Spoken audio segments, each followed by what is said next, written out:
جو معبود برحق ہے، جس نے ہمیں دین دستور زندگی منصور زندگی کے عطا فرمایا ہے، اور جس نے حضرت آدم علیہ السلام سے سلسلہ انبیاء کو شروع کروا کر محمد رسول اللہ صلی اللہ علیہ وسلم کو ختم نبوت کا تاج عطا فرمایا ہے۔ امام الانبیاء، امام المرسلین اور حضور نبی کریم صلی اللہ علیہ وسلم کو نبی الانبیاء بنایا ہے، اور حضور صلی اللہ علیہ وسلم کو امام قبلتین بنایا ہے۔ اس رب کائنات نے ہمیں اس بات کا ذمہ دار اور مکلف بنایا ہے کہ ہم نے خود بھی دین سیکھنا ہے اور دوسروں کو بھی سکھانا ہے، خود بھی دین پر عمل کرنا ہے، دوسروں خود بھی گناہوں سے بچنا ہے، دوسروں کو بھی گناہوں سے بچنے کی بات کرنی اور کہنی ہے۔ یہ ہمارے ذمہ، یہ ہمارا فرض منصبی ہے۔ قرآن مجید کے اندر سورہ المائدہ کی غالباً آیت نمبر 63 ہے، اللہ تبارک و تعالیٰ ارشاد فرماتے ہیں لولا ينهاهم الربانيون والأحبار عن قولهم العثم وأكلهم السحت، کہ ان کے پیر اور ان کے علماء ان کو روکتے کیوں نہیں ہیں حرام کھانے سے اور گناہ کی باتیں کرنے سے؟ یہ قرآن مجید کی آیت 63 ہے، سورہ المائدہ۔ لولا ينهاهم الربانيون، ربانیون پیروں کو کہتے ہیں، جن کو ہم آج کل پیر کہتے ہیں، اولیاء کہتے ہیں، اللہ کے ولی کہتے ہیں، نیک لوگ کہتے ہیں، ربانیون لغوا۔ لولا ينهاهم الربانيون، یہ ربانی جی جو اپنے نسبت رب کی طرف کرتے ہیں کہ ہم اللہ والے ہیں، ہم اللہ تعالیٰ کے نمائندہ اور خلیفہ ہیں، لولا کیوں نہیں ينهاهم روکتے ان کو،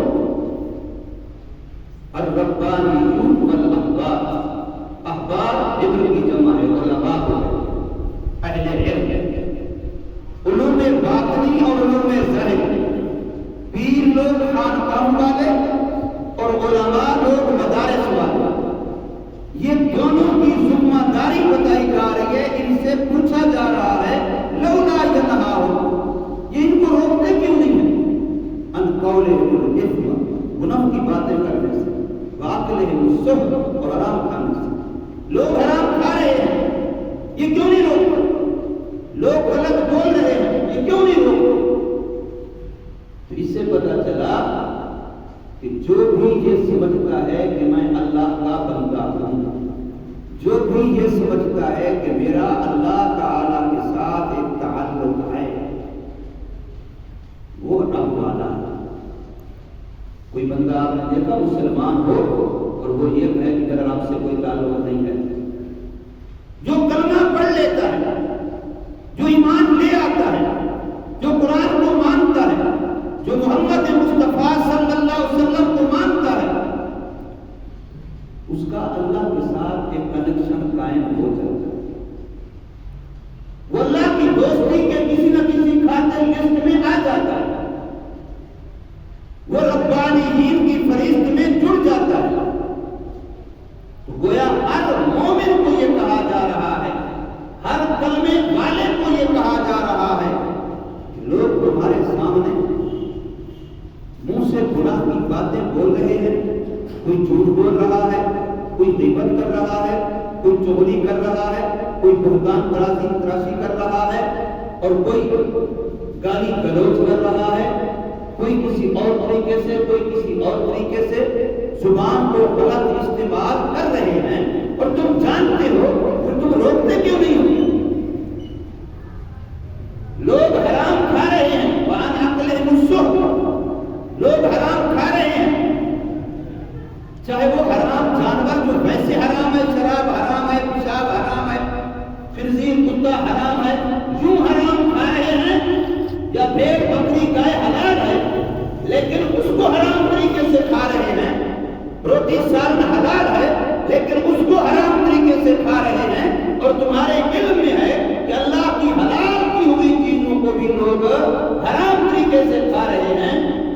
تم روکتے کیوں نہیں؟ لولا ينهاهم الربانيون والاحبار، کیوں نہیں روکتے؟ یہ اللہ پاک قرآن مجید کے اندر فرما تم سے پوچھا جائے گا، ایک ایک بندے کو کھڑا کیا جائے گا۔ میرے شیخ سید علاء الدین صاحب سے رحمہ اللہ تعالی والے وہ فرماتے ہیں کہ قیامت کے دن پیر صاحب کو کھڑا کیا جائے گا، ایک ایک مرید کے بارے میں پوچھا جائے گا کہ تیرے ہاتھ پر اس نے ہاتھ رکھا تھا، تیری بیعت ہوا تھا، اب اس کی دینی ذمہ داری تیرے اوپر آ گئی تھی، بتا تم نے وہ حق ادا کیا کہ نہیں؟ مسجد کے امام کو کھڑا کیا جائے گا، یہ تیرے محلے کا بندہ تھا، تیری مسجد سے منسلک تھا، تو بتا تم نے اس کے ایمان اسلام دین کی کتنی فکر کی تھی کہ نہیں کی؟ ایک ایک بندے کے بارے میں کھڑا کر کے پوچھا جائے، جیسے نبی سے اپنے امتیوں کے بارے میں پوچھا جائے، باپ سے اپنی اولاد کے بارے میں پوچھا جائے گا، سرپرست سے اپنے محتاجوں کے بارے میں پوچھا جائے گا۔ الا کلکم مسئول،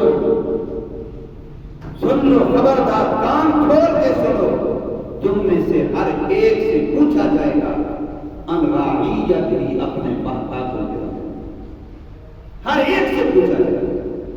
یہ سمجھتا ہے کہ اگر ان کو کپڑا نہ ملا تو ذمہ داری میری، اگر ان کو روٹی نہ ملی ذمہ داری میری، اگر ان کو چھت میسر نہ ہوئی ذمہ داری میری، اگر ان کا علاج معاوضہ نہ ہوا ذمہ داری میری، تو پھر ان کی قبر آخرت کی ذمہ داری کسی اور کی ہوگی۔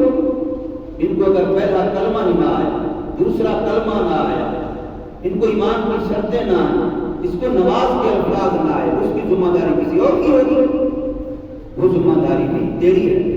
قوا انفسکم واہلیکم نارا، 3-4 دن پہلے کی بات ہے، ایسے میں دیکھی میری بات جمع، میں صبح کو درس قرآن دیتا ہوں، درس قرآن کے بعد میں نے ایسے سفید ریش بابا میرے سامنے بیٹھے، میں نے ایک کی طرف بلا کے پوچھا کہ آپ کو کلمہ آتا ہے؟ انہوں نے کہا ہاں جی آتا ہے، لا الہ الا اللہ محمد رسول اللہ۔ میں نے کہا اس کا مطلب کیا ہے؟ کہتے ہیں اس کا مطلب یہ ہے کہ اللہ اور اللہ کے رسول کے بغیر کوئی عبادت کے لائق نہیں۔ اب یہ ترجمہ کرنا، اللہ اور اللہ کے رسول کے بغیر کوئی عبادت کے لائق نہیں، یعنی عبادت میں اللہ کے ساتھ رسول کو برابر کا شریک کر دیا بیچارے نے۔ حالانکہ یہ ترجمہ بالکل غلط ہے، نہیں یہ شرکیہ ترجمہ ہے۔ سفید ریش آدمی، مسجد کا نمازی آدمی ہے، اس کا یہ حال ہے، تو پھر باقی جو بیچارے 8 کے نمازی، یعنی صرف 8 میں جمعے کی نماز پڑھنی بس، باقی چھٹی، اور وہ جو صرف 8 کے نمازی، صرف جنازہ پڑھنا ہے باقی چھٹی، اور 360 کے نمازی کہ صرف عید پڑھنی ہے 360 دن کے بعد، باقی تو ان کو کیا آتا ہوگا؟ ریگولر نمازیوں کو کلمہ نہیں آتا، کلمے کا ترجمہ نہیں آتا، اس لیے میں نے شروع میں عرض کیا ہے دین سیکھنا بھی میرے ذمہ ہے اور دین سکھانا بھی میرے ذمہ ہے۔ چند دن پہلے میں سیالکوٹ کی ہمارے یہاں کے بڑے ہوئے فیصل آباد کے ساتھی ہیں، انہوں نے مدرسہ بتایا تو مجھے کہا کہ طلباء میں بیان ہے، تو میں نے طلباء سے یہ بات پوچھی، عرض کی کہ دیکھو عربی میں استاد کو کہتے ہیں معلم، اور عربی میں شاگرد کو کہتے ہیں متعلم۔ عربی میں استاد کو کہتے ہیں معلم، اور یہ بات رسول اللہ صلی اللہ علیہ وسلم کے صفاتی ناموں میں انما بعثت معلم، میرے آقا نے فرمایا اللہ نے مجھے استاد بنا کے بھیجا، میں سکھلانے کے لیے آیا ہوں۔ انما بعثت معلم، اللہ نے مجھے ٹیچر بنا کے بھیجا ہے، استاد بنا کے بھیجا ہے۔ استاد کا بڑا مقام ہے، استاد کا وہ مقام ہے جو ماں باپ کا مقام ہے۔ ماں باپ جسم کی تربیت کرتے ہیں، پالتے پھولتے ہیں، اور استاد روح کی تربیت کرتا ہے، اس کو پالتا ہے۔ تو عربی میں استاد کے لیے لفظ استعمال ہوتا ہے معلم، اور شاگرد کے لفظ استعمال ہوتا ہے متعلم۔ اب ذرا غور کرو، معلم کے حرف کم ہیں، متعلم میں ایک حرف زائد ہے، تا، اس کے حرف زیادہ، معلم کے حرف کم ہے اور متعلم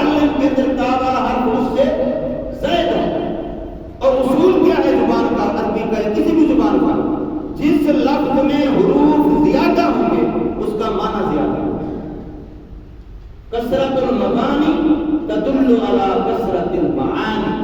یہ اصول ہے، کسی بھی لفظ میں حروف بڑھتے جائیں اس کا معنی بڑھتا جائے گا. کسب کمانا، کسب کا معنی کیا ہے؟ کمانا. لیکن اسی لفظ کو آگے لگے ایک کسب، سگا وہی رہا، ماضی کا پہلا بھی ماضی کا، یہ بھی ماضی کا، لیکن اب دو حرف بڑھ گئے ہیں. شروع میں حمزہ، درمیان میں تا. کاسبا کے بجائے بن گیا ایک کاسبا. اب اس کا معنی بھی بڑھ جائے گا، حرف بڑھ گئے تو حرف کے بڑھنے سے معنی بڑھ جاتا ہے. تو معلم سکھلانے والے کے حرف کم ہیں اور متعلم سیکھنے والے کے حرف زیادہ ہیں. یہ بتلا رہے ہیں کہ دین سکھانے سے زیادہ ضروری دین کا سیکھنا. دین سکھانے والے کی ذمہ داری اتنا زیادہ نہیں ہے جتنا زیادہ ذمہ داری دین سیکھنے والے کی ہے. فرض کرو میں جانتا ہوں، میری ذمہ سکھانا ہے، آپ لوگ نہیں جانتے، آپ کے ذمہ سیکھنا ہے، تو میں آپ کے دروازے پہ ہوں سکھانے کے لیے. یہ میری ذمہ داری نہیں ہے، آپ کی ذمہ داری ہے کہ آپ استاد کے دروازے پہ جائیں.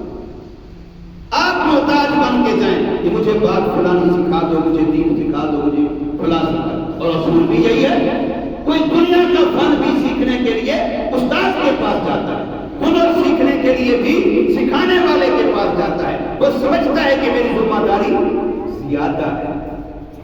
سکھانے والا 5 منٹ لگائے گا، سیکھنے والا اس کو یاد کرنے سیکھنے کے لیے اس پر 20 منٹ لگائے گا، وہ زیادہ محنت کرے گا.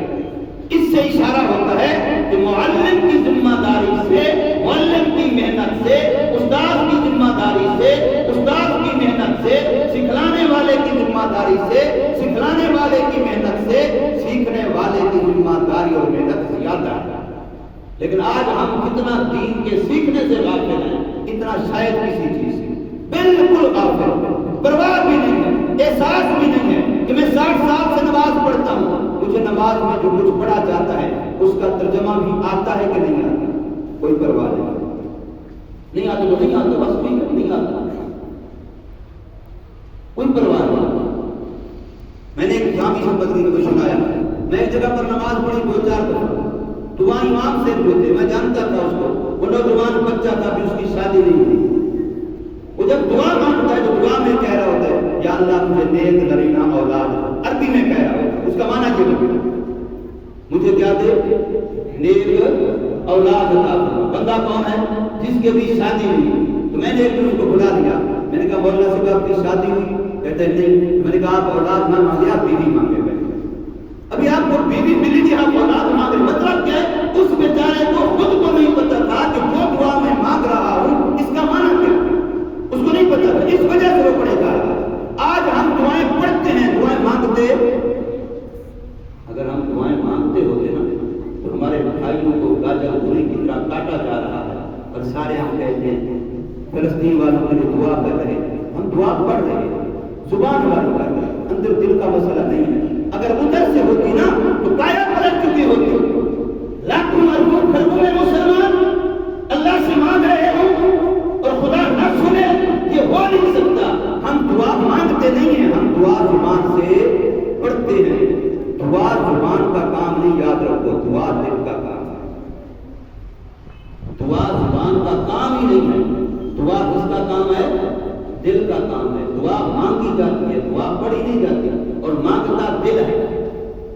آپ جب کہتے ہیں حاجی صاحب میرا دل چاہ رہا تھا آپ سے ملاقات، یہ نہیں کہتے میری زبان چاہ رہی تھی آپ سے ملاقات، میرا دل مانگ رہا تھا. آج دل کہہ رہا ہے کہ فلاں چیز کھائیں، اب دل کہہ رہا ہے کہ فلاں چیز. یہ چاہت کس کی ہوتی ہے؟ مانگنا کس کا ہوتا ہے ہی دل کا کام، یہ زبان کا کام ہی نہیں ہے. اور ہم نے زبان کے سے دعائیں ماں باپ کے لیے بھی مانگ رہے ہیں، پڑھ رہے ہیں، مانگ نہیں رہے، پڑھ رہے ہیں. بہن بھائیوں کے لیے بھی، عزیزوں کے لیے بھی. بھائی یہ تیرے لیے میں بڑی دعا کرتا ہوں، وہ کس سے کرتا ہوں؟ زبان سے. دل کو پتہ نہیں دعا. تو یہ دعائیں نہیں ہیں، دعائیں جو ہیں وہ یہاں سے نکلتی ہیں. دعا کس سے ہوتی ہے؟ دل سے. اور یاد رکھو کافر ہے تو کرتا ہے شمشیر بے بھروسہ. کافر ہے تو کرتا ہے، علامہ اقبال نے فرمایا کافر ہے تو کرتا ہے شمشیر بے بھروسہ، مومن ہے تو بے دیو میں لڑتا ہے سوائے. مسلمان کا ہتھیار دعا ہے. مسلمان کا ہتھیار کیا ہے؟ مسلمان کا ہتھیار دعا ہے، مسلمان کا ہتھیار تلوار تیز نیزہ فلاں بنائیں، یہ اسباب کے درجے میں ہے۔ اسلام کی سب سے پہلی جنگ بدر، اسلام کی سب سے پہلی جنگ، کبھی بدر کا واقعہ پڑھ کے دیکھا؟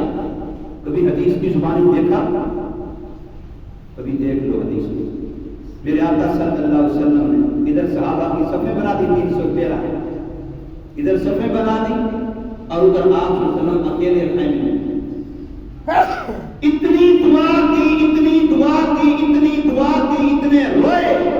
ابو بکر صدیق رضی اللہ تعالی عنہ فرماتے ہیں کہ آقا کی آنسو سے زمین گیلی ہوئی۔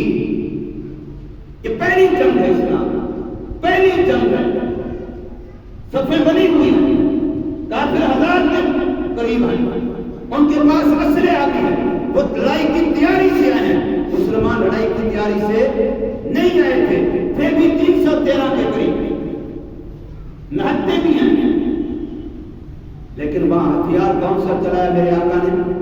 دعا۔ یہ میں مثال دے رہا ہوں، حقیقت بتلا رہا ہوں، کون سا ہتھیار چلایا؟ اتنی دعا کر رہے ہیں، اتنی۔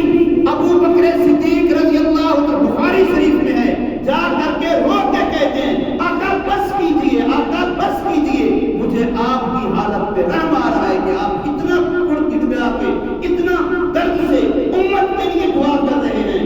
اور حضور فرما رہے تھے اے اللہ، میری ان ساری اتنی وقت گزر چکا ہے نبوت کے بعد، میری اسی ساری محنت یہ ہے جو میں تیرے پاس بنا دے گیا، اگر یہ شہید ہو گئے تو اس کے بعد تیری عبادت کرنے والا زمین پر کوئی نہیں رہے گا۔ یہ ایک فئہ قلیلہ، چھوٹی سی جماعت، یہ 313 میری 13 سال مکے کے اور 2 سال مدینہ کے، یہ میری 15 سال کی کمائی، یہ میری 15 سال کی محنت کا ثمرہ ہے جو میں بدر میں لے کے آ کے تیرے سامنے لے کے پیش کر رہا۔ اگر یہ آج شہید ہو گئے، یہ شکست کھا گئے، تو پھر تیری عبادت کرنے والا زمین پر کوئی نہیں رہے گا۔ یہ باقاعدہ الفاظ ہے بخاری شریف میں۔ تو یہاں بھی حضور نے تلوار، نیزے، ہتھیار سے پہلے کس کا ہتھیار استعمال کیا؟ دعا کیا ہے کہ نہیں کیا؟ کوئی ایک نبی بتا سکتے ہو جس کا نام جو قرآن میں ہو اور اس کی دعا قرآن میں ہو؟ ایک نبی بھی آپ نے بتا سکتے جس کا نام جو قرآن میں ہو، تذکرہ قرآن میں ہو اور اس کی دعا قرآن میں ہو؟ ہر نبی کی دعا قرآن، گڑ گڑا کے اللہ سے مانگا، گڑ گڑا کے مومن کا ہتھیار کیا ہے؟ اتنی بات تو بتا دو، دعا کرنا دل سے سیکھ جاؤ۔ اتنا ہتھیار استعمال تم فلسطین نہیں جا سکتے ہو، ہتھیار استعمال یہاں سے نہیں کر سکتے ہو، لیکن دعا والا ہتھیار تم یہاں سے بھی استعمال کر سکتے ہو کہ نہیں کر سکتے؟ ذرا غور کرو، توجہ، تصور سے دنیا، تصور کی دنیا اپنے آپ کو لے جاؤ۔ ایک مرد ہے، ایک عورت ہے، اکیلے ہیں، تیسرا وہاں کوئی افراد انسانوں میں سے، مخلوق میں سے نہیں ہے، آگے 7 تالے بند ہیں، عورت گھر کی مالکہ ہے، بادشاہ آزادی ہے، دولت اس کے پاس ہے، حسن اس کے پاس ہے، بنو سنگار اس کے پاس ہے، میک اپ اس کے پاس ہے، نوجوان بچہ، غیر شادی شدہ بچہ ہے، اس کا محکوم غلام بھی ہے، وہ اسے دعوت دیتی ہے، یوسف علیہ السلام کو زلیخا دعوت دیتی ہے کہنا میرا جسم تیرے لیے تیار ہے، میں پیش کر رہی ہوں۔ آگے سے نبی نے کون سا ہتھیار استعمال کیا؟ آئے آئے مسلمانوں کو بھی غور کیا، ایک جملہ فرمایا قال معاذ اللہ، اے اللہ تیری پناہ تو بچا لے۔ اور کچھ استعمال کیا؟ ہاتھ بھی نہیں استعمال کیا، پاؤں بھی نہیں استعمال کی، کچھ بھی نہیں کیا، صرف اتنا کہا قال معاذ اللہ، اے اللہ تو بچا لے۔ اور آج کا نوجوان گناہوں کی لت میں پھنسا ہوا، یوسف علیہ السلام کے قصے تو بڑے چسکے سے سنتا ہے، لیکن یوسف علیہ السلام والا گناہوں سے بچنے کے لیے یہ نسخہ بھی استعمال کرتا ہے؟ نہیں۔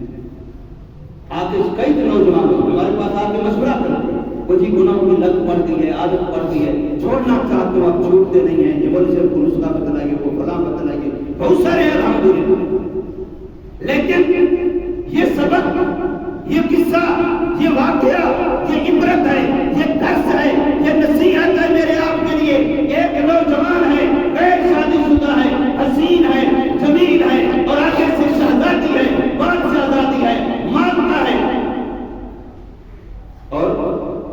آپ کو میک اپ سے تیار کر کے کھڑی، 7 تالے بند کر کے کھڑی، تیسرا کوئی وہاں نہیں ہے، اور کہتی ہے اے طلق میں تیرے لیے تیار ہو گیا، میں اپنا جسم تیرے سامنے پیش کر رہی ہوں، کوئی رکاوٹ نہیں ہے۔ تو آگے سے کیا ہتھیار استعمال کیا یوسف علیہ السلام نے؟ دعا۔ کون سا ہتھیار استعمال کیا؟ میں آپ کو بتلانا چاہتا ہوں کہ مومن کا ہتھیار کیا ہے؟ دعا ہے۔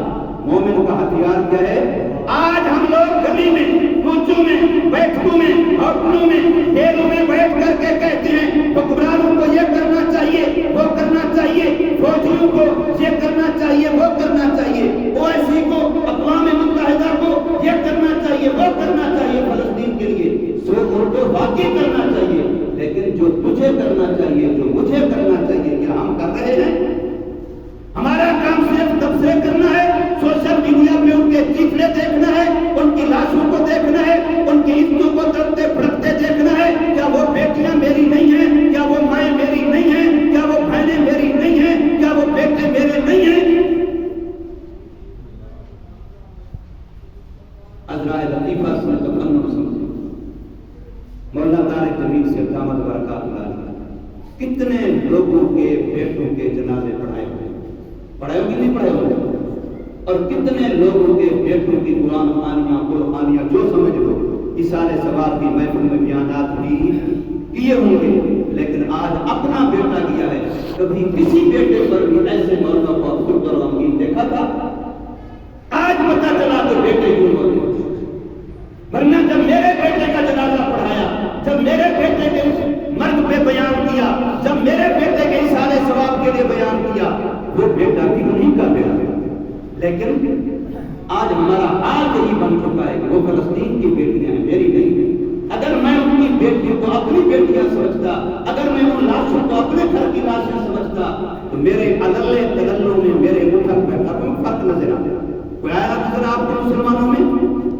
ہزاروں کی تعداد میں نہیں، لاکھوں کی تعداد میں مسلمان ذبح ہو چکے ہیں، ان کے ٹکڑے اڑائے جا رہے ہیں، ہسپتالوں پہ بمباری، سکولوں پہ بمباری، لیکن ہمارے بازاروں میں، ہماری عیاشیوں کے اڈوں میں، ہمارے شادی حالوں میں، ہمارے کلبوں میں، ہماری جہاں نوجوان لوگ آ کے مسخرے اڑاتے ہیں، کیا ان میں کسی ایک میں فرق دیکھا؟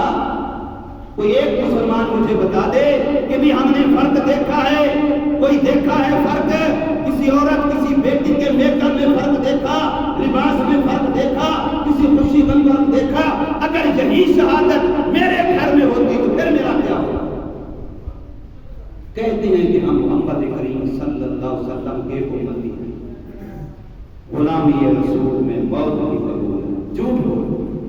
جھوٹ بولتے ہیں ہم، جھوٹی زبانوں سے کہتے ہیں۔ میرے آقا کا ارشاد یہ ہے، یہ انگلی ہے، اس پر پھوڑا ہو گیا، اس پر پھنسی ہو گئی، اس پر زخم ہو گیا، اس پر درد ہو گیا، اس میں پیپ ہو گئی، اس میں تکلیف ہے، آنسو کہاں سے بہیں گے؟ آنکھوں سے۔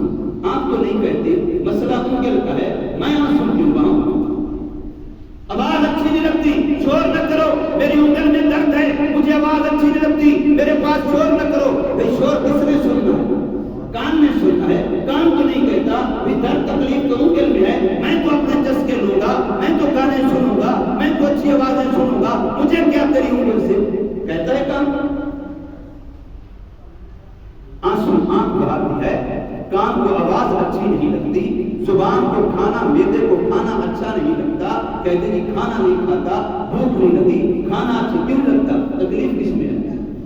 انگل میں ہے، دانتوں میں تو نہیں ہے، زبان میں تو نہیں ہے، میدے میں تو نہیں ہے، لیکن انگل کی تکلیف کی وجہ سے منہ کھانے سے انکار کر رہا ہے، اچھا پینے سے انکار کر رہا ہے، میدا کھانے سے انکار کر رہا ہے، میدا بھوک سے انکار کر رہا ہے، اور تکلیف انگل کو ہے، اور پیسے کہاں سے نکلتے ہیں؟ جیب سے۔ جیب یہ تو نہیں کہتی مسئلہ اس کا ہے، میرے پیسے کیوں جائیں، پیسے تو میرے اندر ہیں، بڑی خوشی خوشی ڈاکٹر کو پیسے دیتے ہیں، تکلیف ختم، چل کے پہنچ جاتے ہیں ڈاکٹر کے پاس، پہنچ جاتے ہیں، پہنچ تو نہیں کہتے۔ جیسے میرے جسم کے اعضاء کسی ایک عضو کو، میری انگلی کو تکلیف ہے، آنکھ اپنا سمجھتی ہے، زبان اپنی تکلیف سمجھتی ہے، کان اپنی تکلیف سمجھتے ہیں، ایسے ہی پوری دنیا کے اندر جہاں کہیں کوئی مسلمان ہے، وہ بنگلے میں ہے یا جھونپڑی میں ہے، عرب میں ہے یا عجم میں ہے، شمال میں ہے یا جنوب میں ہے، مشرق میں ہے یا مغرب میں ہے، وہ میرے جسم کی انگلی ہے، وہ میرے جسم کا ٹکڑا ہے، وہ میرے جسم کا حصہ ہے۔ جب اس کو تکلیف ہے تو وہ میری تکلیف ہے۔ اس انگل کی تکلیف سے اس آنکھ کو رونا آیا، فلسطین کے بچے کی وجہ میری آنکھیں نہیں روئی۔ فلسطین کے بچے کو تڑپتا بھی دیکھا، بھڑکتا بھی دیکھا، آنسو خون بہاتے ہوئے دیکھا، لوچڑوں کو دیکھا، چیتڑوں کو دیکھا، ٹکڑے ٹکڑے آزاد کے دیکھے، لیکن میری آنکھ سے آنسو نہیں بہے۔ کیوں؟ میرے آقا کا ارشاد کیا ہے کہ مسلمان ایک جیسے، انما المسلمون اخوة انما المؤمنون اخوة۔ میرے آقا تو فرما رہے ہیں کہ انسان ساری کائنات کے مسلمان کیا ہیں؟ ایک جسم۔ اگر اس میں سے کسی ایک حصے کو تکلیف ہوگی تو وہ تکلیف سارے محسوس کریں گے، سارے محسوس کریں گے۔ تو آپ فوج کا شکوہ بعد میں کریں، آپ حکمرانوں کا شکوہ بعد میں کریں، آپ اویسی کا شکوہ بعد میں کریں۔ آپ پہلے یہ سمجھیں کہ جو ذمہ داری میرے اوپر عائد ہوتی ہے، کم از کم یہ ہے میں کچھ نہیں کر سکتا، ان کے لیے دعا تو کر سکتا ہوں۔ دعا والا ہتھیار سب سے مضبوط ہتھیار ہے کہ نہیں ہے؟ میں مثالیں دے کے بتلا رہا ہوں۔ میرے آقا نے بدر کے موقع پر دعا والا ہتھیار استعمال کیا۔ حضرت یوسف علیہ السلام نے 7 تالوں کے اندر اس فتنے سے، اس گناہ سے بچنے کے لیے دعا والا ہتھیار استعمال کیا۔ قال معاذ اللہ کی بنا، اللہ کی بچا۔ اللہ موجود ہے کہ نہیں ہے؟ اپنی پوری طاقت کے ساتھ ہے کہ نہیں ہے؟ اپنی پوری قدرت کے ساتھ ہے کہ نہیں ہے؟ جو بدر میں مدد پہ، نصرت پہ، فرشتے بھیجنے میں قادر تھا، آج بھی ہے کہ نہیں ہے؟ ہے۔ اور پکی بات ہے بھیجے گا۔ مایوسی اسلام میں کفر ہے، ہم مایوس نہیں ہیں اور مایوس کبھی نہیں ہونا، نہ کسی فوج سے، نہ کسی حکومت سے، نہ کسی مسلم حکمران سے، کوئی مایوس نہ ہونا۔ ایک وقت آئے گا انہی نہتے مسلمانوں کے ہاتھوں کفر پارا پارا کفر کے پرخنجے اڑیں گے انشاءاللہ۔ اور ایک وقت آئے گا جیسے افغانستان سے گندہ منہ لے کے واپس گئے ہیں، 60 ملک کے نہیں گئے، تو انشاءاللہ ایسے وہاں بھی ہونے والے۔